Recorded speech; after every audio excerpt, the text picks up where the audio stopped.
Hello दोस्तों, के B academy Banda में आप सभी का स्वागत है। आज हम फिर से इंडियन पॉलिटी के जो अब 150 तक हमने क्वेश्चन अपलोड कर दिए थे, उसके आगे का भाग लेकर के उपस्थित हैं। और ये जो हमारे क्वेश्चंस हैं, किसी भी कम्पिटेटिव एग्जाम में आप लोगों के लिए कारगर साबित होंगे। कारगर का मीन्स है रामबाण साबित होंगे। ये बहुत ही महत्वपूर्ण क्वेश्चन लेकर के आए हुए हैं, चाहे वो आरआरबी रेलवे हो, चाहे एनटीपीसी हो, चाहे वो एसएससी सीजीएल हो, चाहे अदर एग्ज़ाम हो, एसएससी के कोई भी, यूपीएसआई हो, यूपीपी हो, और इसके अलावा यूपी ट्रिपल एससी हो, यूपीपीएससी हो, जैसे यूपीपीएससी हो, जैसे आरओ या आरओ में सब जगह कारगर साबित होंगे। चलिए सॉल्व करते हैं। जैसे कि हमने 150 तक कराया था, वही 150 क्वेश्चन को फिर से रिपीट कर देते हैं। राज्यसभा में सर्वाधिक प्रतिनिधित्व आधार पर जो है राज्यों का सही अवरोही क्रम क्या है? तो उत्तर प्रदेश में जो है राज्यसभा में सबसे अधिक उत्तर प्रदेश सदस्य जाते हैं 31, और महाराष्ट्र से 19। इस प्रकार से आगे जो मतलब जो घटता हुआ क्रम देख सकते हैं तीनों राज्यों का।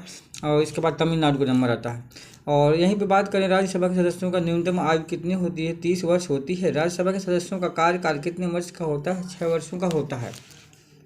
आगे आप लोग बात करेंगे, यहाँ पर देख सकते हैं कि जो राज्यसभा के जो 1/3 सदस्य हैं वो कितने वर्ष के बाद सेवानिवृत्त हो जाते हैं, और नए 1/3 जो सदस्य हैं वो चुने मतलब जो है उनके स्थान पर ले लेते हैं। तो हर 2 वर्ष में ऐसा होता है।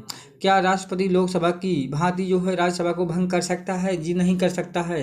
राज्यसभा आपका उच्च सदन होता है, लोकसभा आपका निम्न सदन होता है।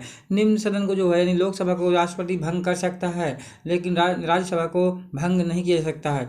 आगे बात करते हैं, क्या राज्यसभा के सभी सदस्यों व निर्वाचन का एक साथ होता है? तो आंसर रहेगा नहीं।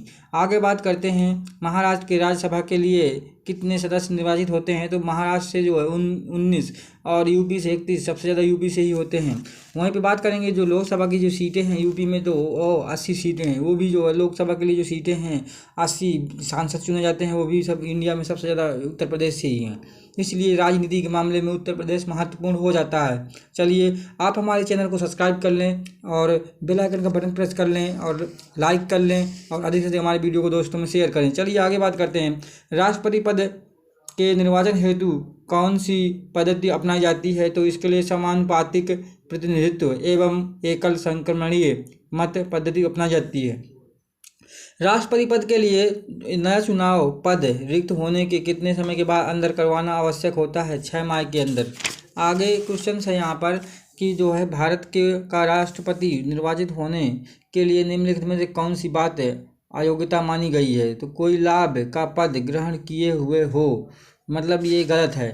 लाभ के पद मतलब जो है पद पर ना हो, ये बात यहाँ पर मतलब होनी चाहिए। इसलिए यही क्या है यहाँ पर अयोग्यता है, यानी गलत है ये बात। भारत के राष्ट्रपति का चुनाव किया जाता है। तो भारत के राष्ट्रपति का चुनाव जो है एकल हस्तांतरीय मत पद्धति द्वारा किया जाता है। राष्ट्रपति का पद चुनाव संचालित किया जाता है तो निर्वाचन आयोग द्वारा। और इसके अलावा राष्ट्रपति पद के उम्मीदवारों का चुनाव प्रचार हेतु कितना समय मिलता है? 2 माह का समय मिलता है। भारत के राष्ट्रपति का चुनाव कितने वर्षों के लिए होता है? ये 5 वर्षों के लिए होता है। किस अनुच्छेद के तहत राष्ट्रपति तथा उपराष्ट्रपति के निर्वाचन संबंधित विवाद का निर्णय उच्चतम न्यायालय द्वारा करने का प्रावधान संविधान में किया गया है? तो ये है आपका अनुच्छेद 71।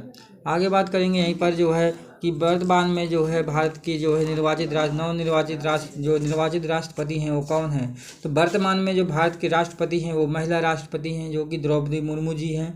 और इसके अलावा बात करें तो ये दूसरी महिला हैं भारत की जो राष्ट्रपति बनी हैं। और तीसरी बात इनके बारे में बात करें तो ये जो है ST मतलब जो ST कैटेगरी से आती हैं, यानी कि जो आदिवासी महिला हैं, जिनको जो है भारत के प्रथम नागरिक यानी कि जो है राष्ट्रपति बनने का दर्जा प्राप्त हुआ है। बहुत ही उनके लिए जो है सौभाग्य की बात है। आगे बात करते हैं उपराष्ट्रपति के बारे में। भारत के जो है उपराष्ट्रपति की स्थिति की तुलना किस देश के उपराष्ट्रपति से की जाती है? तो संयुक्त राज्य अमेरिका के। भारत में उपराष्ट्रपति का पद जो होता है वो कहाँ से लिया गया है? संविधान में पहले से प्रारंभ से ही है ये। आगे बात करते हैं तीनों सेनाओं का प्रमुख कौन होता है? तो वो जो है प्रेसिडेंट होते हैं। आगे बात करते हैं उपराष्ट्रपति के संबंध में कौन सा कथन सत्य है? वह संसद का सदस्य नहीं होता है। यही यहाँ पर बात सत्य है, बाकी ऊपर की सब बातें जो हैं आपकी गलत हैं। आगे बात करते हैं उपराष्ट्रपति के संबंध में निम्न में से कौन सा कथन सही है? तो उपराष्ट्रपति के पद में मतलब पद के लिए जो है संबंध में जो है ये बात जो है बी नंबर में जो लिखी है वही सही है। ये राज्यसभा का पदेन अध्यक्ष होता है। आगे बात करते हैं उपराष्ट्रपति के निर्वाचन के लिए जो है निर्वाचक मंडल के सदस्य कौन होते हैं, तो वो जो है संसद के सभी सदस्य होते हैं। उपराष्ट्रपति का निर्वाचन कैसे होता है, तो अप्रत्यक्ष रूप से होता है। और आगे निम्न में से किस उपराष्ट्रपति का निधन जो है उनके कार्यकाल के दौरान हो गया था, तो डॉक्टर कृष्णकांत जी जो हैं उनका जो कार्यकाल के दौरान ही जो है निधन हो गया था। और उपराष्ट्रपति पद के निर्वाचन हेतु उम्मीदवार की अधिकतम आयु कितनी होती है, तो वो होती है उसमें जो है अधिकतम आयु कोई निर्धारित नहीं है, कोई सीमा नहीं है। राज्यसभा की बैठकों का जो है सभापतित्व कौन करता है, तो वो उपराष्ट्रपति ही करते हैं। वर्तमान में भारत के उपराष्ट्रपति कौन हैं, तो वो जो हैं श्री जगदीप धनखड़ जी हैं। आगे बात करते हैं यहाँ पर यथार्थ यानी संघीय मंत्रिपरिषद के बारे में बात करेंगे। यथार्थ में कार्यपालिका की समस्त सत्ता निम्न में से किसमें निहित होती है, मंत्रिपरिषद में। मंत्रिपरिषद का अध्यक्ष कौन होता है, प्रधानमंत्री होता है। यानी वर्तमान में जो मंत्रिपरिषद के अध्यक्ष हैं वो हमारे प्रधानमंत्री नरेंद्र मोदी जी हैं। मंत्रिपरिषद निम्नलिखित में से किसके प्रसाद पर्यंत पदासीन हो रहती है, लोकसभा के। कौन से व्यक्ति मंत्रिपरिषद के सदस्य हो सकता है, तो संसद का सदस्य जो है मंत्रिपरिषद का सदस्य हो सकता है। क्या राज्यसभा को में मनोनीत व्यक्ति मंत्रिपरिषद का सदस्य बन सकता है? जी हाँ, बिल्कुल बन सकता है। मंत्रिपरिषद के सदस्यों को पद की गोपनीयता की शपथ कौन दिलाता है, तो कौन दिलाएगा, वो राष्ट्रपति जी ही दिलाएंगे। आगे बात करते हैं, यहाँ पर देख सकते हैं आप लोग मंत्रिपरिषद में शामिल होते हैं, तो मंत्रिपरिषद में जो है मंत्री प्रधानमंत्री एवं अन्य मंत्री शामिल होते हैं। मंत्रिपरिषद की वरीयता की दृष्टि से मंत्रियों का क्रम क्या होता है, कैबिनेट मंत्री सबसे बड़ा होता है, फिर उप मंत्री, फिर राज्य मंत्री आते हैं।